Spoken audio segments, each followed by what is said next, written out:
할렐루야. 오늘도 새날을 주신 하나님을 찬양합니다. 어제 거룩한 주일을 보내고 또 새로운 한 주간을 시작합니다. 이 한 주간도 말씀 충만, 은혜 충만, 성령 충만한 한 주간을 보내시기를 주님의 이름으로 축원합니다. 자, 오늘 우리에게 주시는 하나님 말씀은 민수기 5장 말씀인데요. 1절에서 4절까지 봉독해 드리겠습니다. 하나님의 말씀을 경청하시기 바랍니다. 여호와께서 모세에게 말씀하여 이르시되 이스라엘 자손에게 명령하여 모든 나병 환자와 유출증이 있는 자와 죽음으로 부정하게 된 자를 다 진영 밖으로 내보내되 남녀를 막론하고 다 진영 밖으로 내보내어 그들이 진영을 더럽히게 하지 말라. 내가 그 진영 가운데에 거하느니라 하시매 이스라엘 자손이 그같이 행하여 그들을 진영 밖으로 내보냈으니 곧 여호와께서 모세에게 이르신 대로 이스라엘 자손이 행하였더라. 아멘. 오늘도 이 말씀을 통해 우리에게 주시는 하나님의 음성을 듣게 되길 바랍니다. 자, 민수기에 들어오면서 하나님께서는 제일 먼저 이스라엘 전체 인구를 계수하게 하시죠.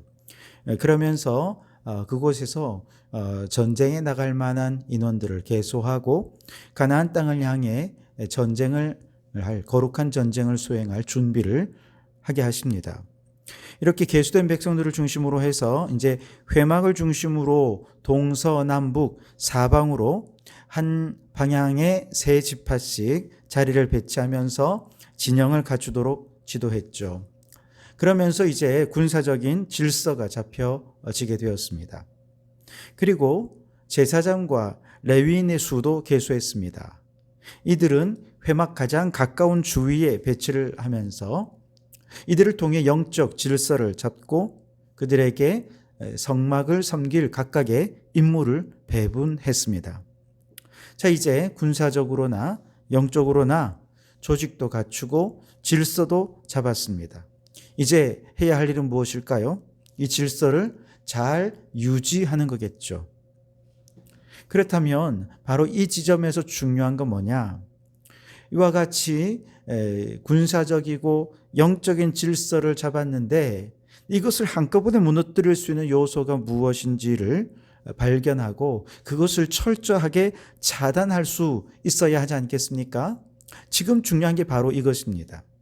그래서 하나님께서 모세에게 이렇게 말씀하시는 거죠. 2절에 보시면 이스라엘 자손에게 명령하여 모든 나병 환자와 유출증이 있는 자와 죽음으로 부정하게 된 자를 다 진영 밖으로 내보내되 라고 말씀을 하십니다. 이스라엘 공동체 안에 질서를 유지하고 거룩함을 유지하는 데 있어서 가장 중요한 것은 바로 이 공동체의 질서를 무너뜨리는 요소들을 발견하여 그것을 제거하는 것이 있습니다. 그런데 하나님께서는 세 부류가 바로 그런 부류라는 거예요. 나병, 유출증이 있는 자, 그리고 죽음에 가까이어 부정한 자가 그렇다는 거예요. 우선 나병은 왜 그럴까요? 우리가 레위기에서 말씀을 나누었던 것처럼 나병은 단순히 오늘날의 한센병만을 의미하는 것이 아니고요. 이건 악성 피부병이라고 말씀을 드렸습니다. 악성 피부병은 전염될 가능성이 굉장히 크죠. 진영 안에 그대로 두었다가는 다른 사람에게도 전염될 수 있기 때문에 진영 내에 내버려 두면 이 질병 때문에 군사적인 혹은 영적인 질서가 한꺼번에 무너질 수가 있는 것입니다. 우리가 잘 알듯이 역사적으로 대륙 간의 전쟁이 펼쳐지거나 혹은 세계적인 전쟁이 발발하면 총과 칼로 싸워서 죽는 사람들도 많지만 그에 못지않게 전염병 때문에 죽는 사람들이 엄청나게 많습니다. 전염성이 강한 이 피부병은 총과 칼보다 더 무섭게 이스라엘의 모든 질서를 한꺼번에 무너뜨릴 수 있기 때문에 악성 피부병에 걸린 사람들은 반드시 진영 밖으로 내어보내야 했던 것이죠. 또한 레위기에서 말씀을 나누었던 것처럼 악성 피부병은 곧 죄의 전염성을 의미하는 것이죠. 그래서 죄가 이처럼 전염성이 강하고 오염성이 강하기 때문에 우리는 죄에 대하여 철저하게 차단할 수 있어야 된다라는 의미가 바로 이 속에 담겨져 있는 것이죠. 두 번째는 유출증이 있는 자도 내보내라 그렇게 말씀을 하시죠. 유출증이란 성병을 말하는 것이죠. 성병은 많은 경우 문란한 성생활 때문에 생기는 것입니다. 다시 말해서 유출증이 있는 자를 내보내라 라는 이 말씀은 단지 그 환자만 내보내라는 뜻이 아닙니다. 그 환자가 가지고 있던 악한 문화, 음란한 문화를 함께 차단시켜 버리라 하는 뜻입니다. 왜냐하면 하나님의 뜻을 따라 거룩한 전쟁을 수행해야 할 이스라엘 군대가 이처럼 성적으로 문란해지고 타락해져 버리면 하나님이 어떻게 그 속에 임재하여 있을 수 있겠습니까? 거룩하신 하나님은 타락한 그들을 떠나실 수밖에 없어요. 그러면 그들은 하나님 없이 전쟁을 수행할 수밖에 없고 결국 패하게 되고 마는 것이죠. 고린도전서 5장 말씀에 보면 세상에서도 행하지 않은 음란한 죄를 범한 자들이 교회 안에 버젓이 같이 예배드리고 신앙생활을 하고 있는데도 불구하고 고린도 교회가 그들을 치리하지 않는 것입니다. 그래서 바울이 화가 나서 책망하며 이렇게 말해요. 어찌하여 통한이 여기지 아니하고 그 일 행한 자를 너희 중에서 쫓아내지 아니하느냐. 내보내라는 것이죠. 빨리 내보라는 것입니다. 음행이 교회 안에 있는데 그걸 가만 내버려 두면 어떻게 하냐는 것입니다. 왜요? 이것은 마치 누룩이 온 덩이에 퍼지는 것처럼 음란한 자 한두 명을 통해서 음란의 죄가 순식간에 교회 공동체에 퍼져서 교회를 질서를 무너뜨리고 거룩함을 무너뜨릴 수 있기 때문에 그렇습니다. 그러니 음란한 생활을 하는 이런 사람 교회 안에서 쫓아버리고 이스라엘 진영 밖으로 쫓아버리라 아주 강력하게 말씀하고 있는 것이죠. 세 번째는 주검으로 부정하게 된 자입니다. 주검을 만졌기 때문에 부정하지요. 이런 사람 진영 밖으로 내보내라는 겁니다. 왜냐하면 물론 시체를 만지면 여기에서 또 바이러스가 옮고 그것이 진영 안으로 퍼지면 위험하기 때문이기도 하겠습니다만 유대인들은 기본적으로 죽음을 죄의 결과라고 생각했습니다. 그러니까 죄를 지었기 때문에 죽은 것이라는 것이죠. 죄의 결과 죽음을 맞이한 사람들을 보면서 대부분의 사람들은 죄의 경각심을 가질 겁니다. 아, 그렇구나. 나도 죄를 범하면 저렇게 되겠구나. 그래서 시체 가까이에 가려고도 하지 않을 거예요. 그런데 이렇게 죄의 저주의 결과로 죽은 자를 눈앞에 보면서도 죄에 대하여 아무런 경각심도 위기의식도 갖지 않은 채 그 시체를 만졌다. 여러분, 이것은 이미 그 사람은 죄에 무뎌진 사람이기 때문이라고 말할 수 있을 것입니다. 죄에 대하여 무뎌진 사람이라고 한다면 죄로 인해 죽은 사람을 보면서 아무런 죄에 대한 경각심도 위기의식도 갖지 못하는 사람이라고 한다면 이런 사람이 공동체 안에 있으면 어떻게 될까요?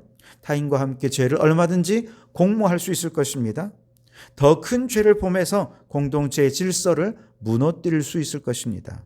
그래서 하나님께서는 모세에게 이 세 부류의 사람들, 나병 환자, 유출증이 있는 자, 주검으로 부정하게 된 자를 다 진영 밖으로 내보내서 공동체의 질서를 잘 유지하라 명령하신 것입니다. 자, 이처럼 영적이고 군사적인 질서를 잘 유지하는 두 번째는요, 이스라엘 진영의 가장 중심에 있는 회막이 더럽혀지지 않게 하는 것입니다. 즉 거룩함의 순수성을 지키자는 것이죠. 회막을 더럽히지 않기 위해 더 본질적으로는 그 회막의 가운데 임재하시는 거룩하신 하나님의 거룩함을 지키기 위해서 진영을 더럽히는 것들은 다 진 밖으로 내보내게 하신 것입니다. 그러나 여러분, 과연 인간이 아무리 노력한다고 하더라도 우리가 그 하나님의 순수하심을, 거룩하심을 온전히 지켜드릴 수 있겠습니까? 불가능하죠. 왜요? 인간 자체가 순수하지 못하고 죄로 더럽혀진 존재인데 하나님의 거룩함을 우리가 지켜드린다고요? 어불성설이죠. 불가능한 일입니다. 그런데요, 우리가 하나님이 회막 안에 거하시고 그 거룩함을 지켜야 된다라고 하는 생각으로 행할 때 하나님이 정말 우리에게 보기 원하는 것이 있습니다. 그건 뭐냐면 하나님의 거룩함을 지켜드리기 위해 하나님 앞에 분별할 수 있는 지혜를 구하고 그 거룩함에 깨어있기 위해 최선을 다하는 태도, 자세, 이런 것들을 하나님께서 보기 원하신다는 것이죠. 다시 말씀드립니다. 우리가 하나님의 거룩함을 지켜드릴 수는 없어요. 그러나 적어도 하나님의 거룩함을 지켜드리기 위해 하나님께 기도하고 분별하고 그 거룩함을 지키기 위해 최선을 다하는 자세와 태도, 하나님은 그걸 보시고 복을 주시기 원하신다는 것이죠.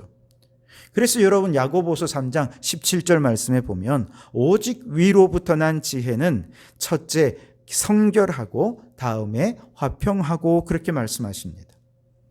하나님께서 지혜를 주시면 성결함을 지켜낼 수 있는 분별력이 생긴다는 것이죠. 그래서 여러분 우리가 하나님의 거룩하심을 지킬 수 있도록, 그 성결하심을 지킬 수 있도록 하나님 우리에게 지혜를 주십시오. 하나님의 거룩하심을 훼손하는 어떤 요소가 있는지 우리가 분별하고 발견하여 내쫓을 수 있도록 하나님 우리에게 지혜를 더하여 주십시오.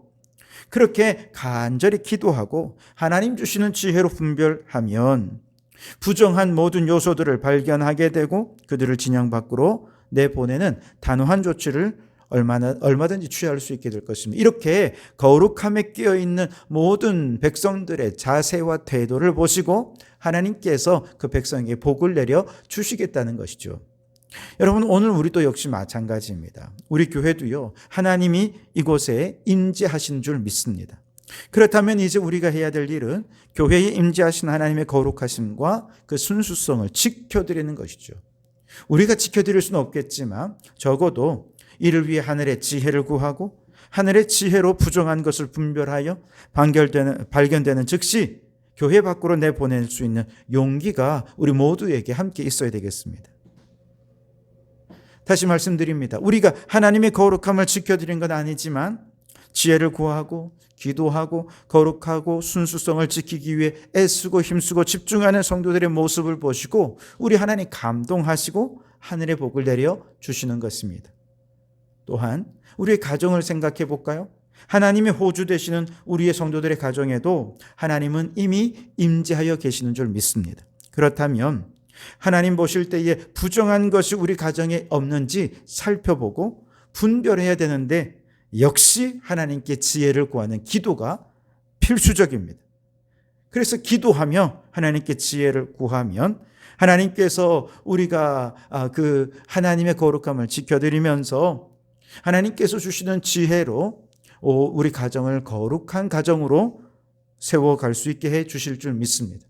우리 가족들이 악인들의 꾀를 따르지 않고 죄인들의 길에 서지 않고 오만한 자들의 자리에 앉지 않도록 그렇게 거룩함에 깨어있는 가정 하나님께서 반드시 복에 복을 더하여 주실 줄 믿습니다. 그러니 여러분 교회나 가정에 질서를 세우는 일은 참 오랜 시간이 걸리죠. 몇 세대에 걸쳐야 겨우겨우 영적인 질서가 자리를 잡기도 합니다.